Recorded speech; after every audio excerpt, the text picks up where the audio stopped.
Nana Danko Akufo-Addo in the last State of the Nation address out to Ghana and some of the kind no baako bi ewo ye Ghana fo nyina yete ye shocked just ye machia na say surprise ni say ye be kai 2016 abra ye John Dramani Mahama efra aban mu no ye sika wodi ja echi na ye $2 billion, that's in 2016.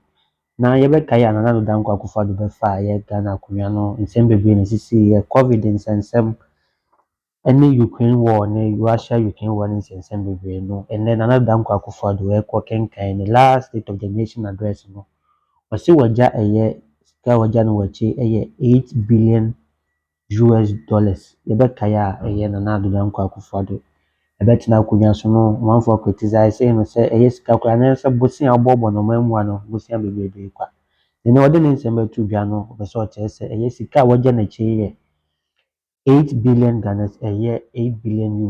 There's a $6 billion more than the past and that's incoming government. John Mahama ede ejaya wabra no free akunya so 2016 no. Ti ebe kwani akwa kuti na na dodan kwa ensem ode tudwa. E wo sika e tan se ode eja eye Ghana enchima se dachi in case of emergency. E bitimi a spend this sika no. Ti enko ni nkuti sans. Ode sansem we tudwa wabra or parliament to go deliver in the last State of the Nation address. We're handing over the country with gross international reserves of almost $8 billion United States dollars. This is more than the $6.2 billion United States dollars of gross international reserves my administration inherited in 2017. Mr. Speaker, the country is not broke. As some propagandists want us to believe. We're handing over the country with gross international reserves of almost $8 billion United States dollars. This is more than the $6.2 billion United States dollars of gross international reserves my administration inherited in 2017. Mr. Speaker, broke eti sika ewo ho wuti sika na Nana Addo Akufo the Ghana man panyi bodin eh eti ene yeti sika so ampa o eti o se Ghana enye broke kra na tie wo se Ghana man panya ya to aban no John Dramani Mahama bosu Kenya ese se Nana de akọ 3000 koku Nana de akọ 3000 eti wo se bosu se oba be pagem 6000 100% o ayo and also yenti nsem kakra o man pan eka the minority leader on the campaign trail and in the presence of the now president-elect, that my successor will increase the price per bag of cocoa from the current 3,000. Ekufu Addo, ebra waka se ye nyina ye be kwakoye cocoa ni bi na ye nyiska 3000 bag eni sisi ye be cost 6000 ene na sesika ena aba Ghana for ene koko ekwafo nyina botom na yedomu esikono yenkotie sansem na okan. We were told by the minority leader on the campaign trail and in the presence of the now president-elect that my successor will increase the price per bag of cocoa from the current 3,100 cedis to 6,000 cedis. Our farmers will be very happy when this pledge is realized.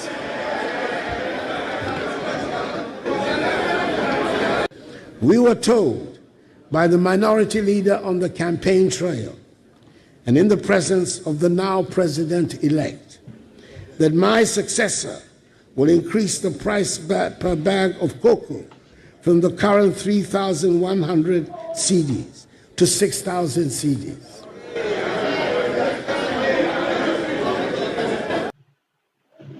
Our farmers will be very happy when this pledge is realized. Electricity access, with the electricity access rate increased to 88.85%, up from the 79.3% I inherited. In renewable energy, completed projects such as a 4-megawatt floating solar PV at Bui and a 15-megawatt solar PV at Kaleo, together with a 100-megawatt solar PV under construction at Bui and a mini-grid electrification program in Addo East, have advanced efforts to reach the 10% renewable energy target by 2030. Mr. Speaker, it is worth emphasizing that I inherited a nation plagued by doomsday, but I'm very happy to say that I leave office with the lights on.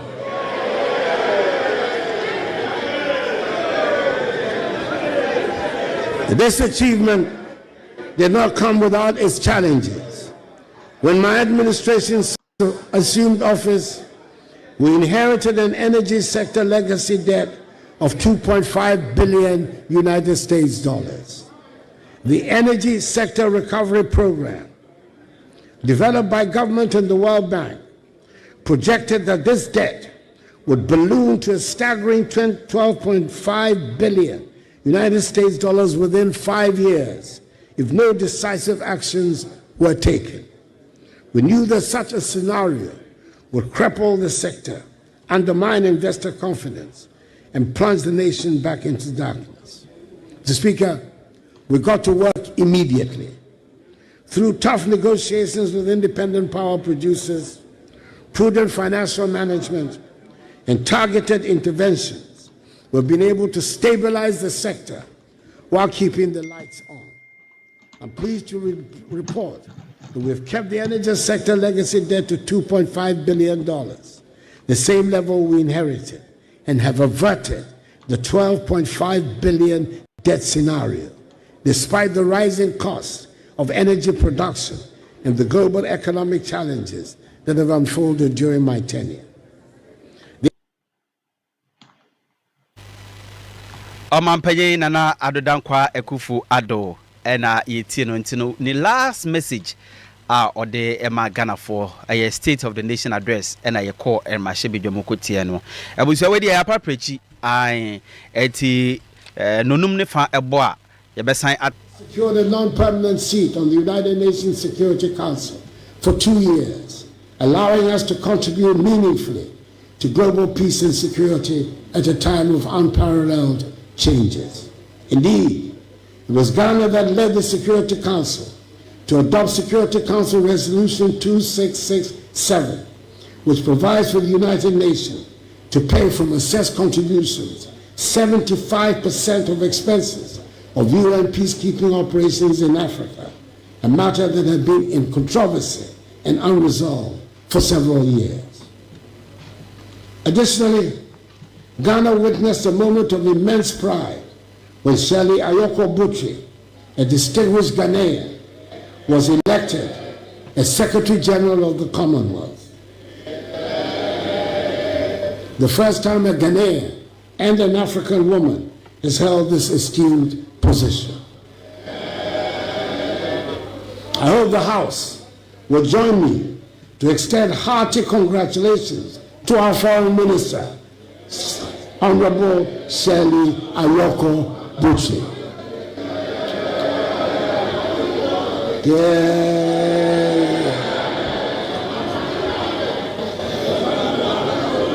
It is a prestigious position, and I'm sure she'll be a successful Secretary General and bring honor to Ghana.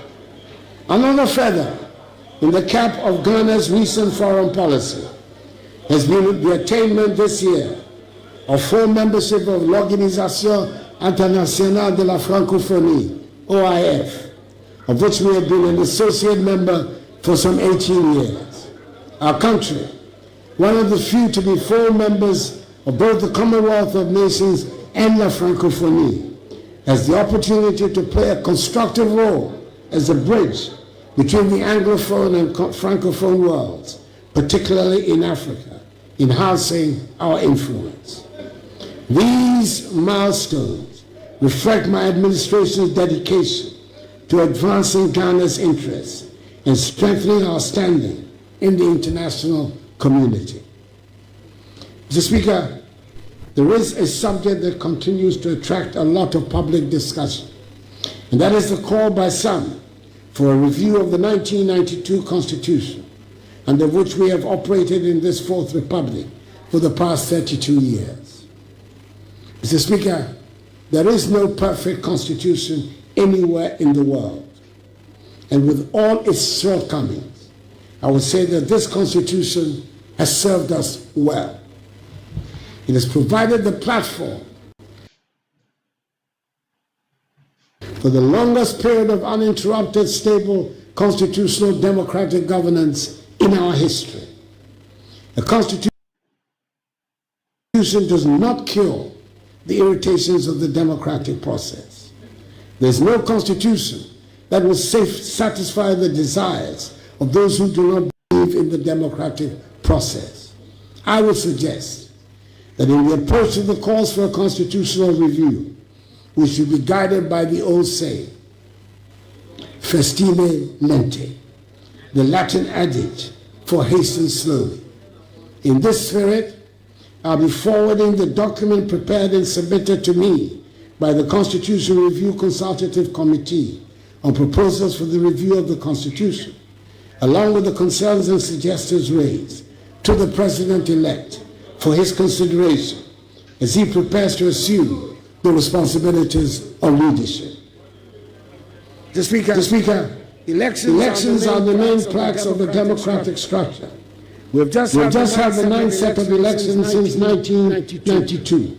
The losing presidential candidate called the winner to congratulate him and made a public concession 14 hours after the close of polls, which it is widely agreed were conducted in a competent, free, and fair manner. I doubt there are many such examples anywhere in the world. Yes, we should condemn the outbreaks of violence that followed and the assumption some had that because a presidential candidate had conceded defeat, the winning party should feel emboldened to cause mayhem. It appeared at one stage that the outbursts of violence would overwhelm the police, who, in my view, need to re-examine rapidly their methods for containing such incidents in the future. I say so without prejudice to the excellent job they did in supervising the electoral process itself. I'm hoping that we will soon reach the stage where the unnecessary tensions that are simulated to accompany our elections will disappear, and elections will become simply something that we do, and do without a fuss and with flair.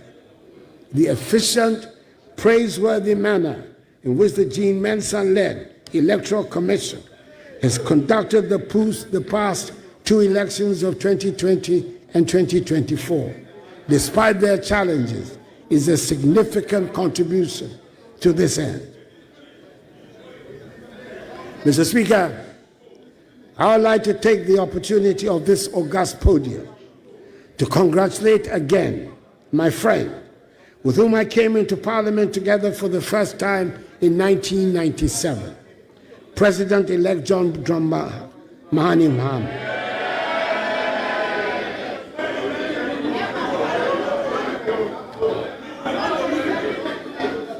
On his historic comeback victory of 7th December 2022. Assure him of my support and that of all well-meaning Ghanaians, and wish him well in his second term as President of the Republic. And I take the opportunity also to congratulate Dr. Jane Nana Opoku-Agyeman, the Vice President-elect, the first woman to occupy that status in our history. Mr. Speaker, You and I have made history of a kind these past 4 years, and I must acknowledge the role you played in keeping steady the ship of state and the governance structures of our country. This was the first time the executive has to deal with not just a parliament with the slimmest of majorities, but with a speaker from the opposition party. Mr. Speaker, we found a way to accommodate each other, and the government functioned successfully. I thank you. Mr. Speaker, I would like to take this opportunity also to express my gratitude to the Council of State under the chairmanship of its highly respected traditional ruler, Nana Otuo-Siriboa II Dwabinhene, for the great help it has given me in helping to steer the ship of state to a successful end. Nana and the members of the Council, I thank you very much for your invaluable counsel. Mr. Speaker, as I prepare to leave office on 7th January 2025, I do so with immense gratitude for the trust and confidence the people of Ghana has placed in me over the last 8 years. It has been the highest privilege of my life to serve as president of this great nation. I have done so with an unwavering commitment, boundless energy, and a deep love for Ghana, always guided by the belief that our nation's best years lie ahead. Together we have weathered storms, celebrated victories, and laid the foundation for a brighter, more prosperous future. Reflecting on this journey, I'm filled with pride for what we have accomplished, from the transformative policies in education and healthcare to the strides in agriculture, digitalization, energy, governance, infrastructure, industry, and trade. These achievements are not mine alone. They also belong to every Ghanaian who has contributed to the collective effort of nation building. We have demonstrated that through unity, resilience, and determination, we can overcome even the greatest challenges. I'm confident that the progress we have made will inspire future generations to dream bigger, aim higher, and achieve more for our beloved Ghana. The Speaker, as I take my final bow, I do so in the certain knowledge that our nation will go from strength to strength, and that freedom and justice has taken hold forever in our body politic. The Speaker, I'm happy to hand over a Ghana that is safe, secure, united, and firmly rooted in her attachment to democratic principles and respect for the rule of law. A nation that continues to shine as a beacon of peace and stability in an often troubled Africa and an uncertain world. I leave behind a Ghana that is thriving, one that has navigated significant global challenges with remarkable tenacity, whose economy is steadily rebounding, and whose institutions are operating effectively. It's a Ghana where the youth are being empowered with opportunities to channel their energies into meaningful and productive endeavors, where the arts are beginning to flourish, and where the elderly can grow old in safety and dignity, and continue to make meaningful contributions to society. I leave behind, Mr. Speaker, a Ghana that is working. Mr. Speaker, honorable members, I thank you for your attention.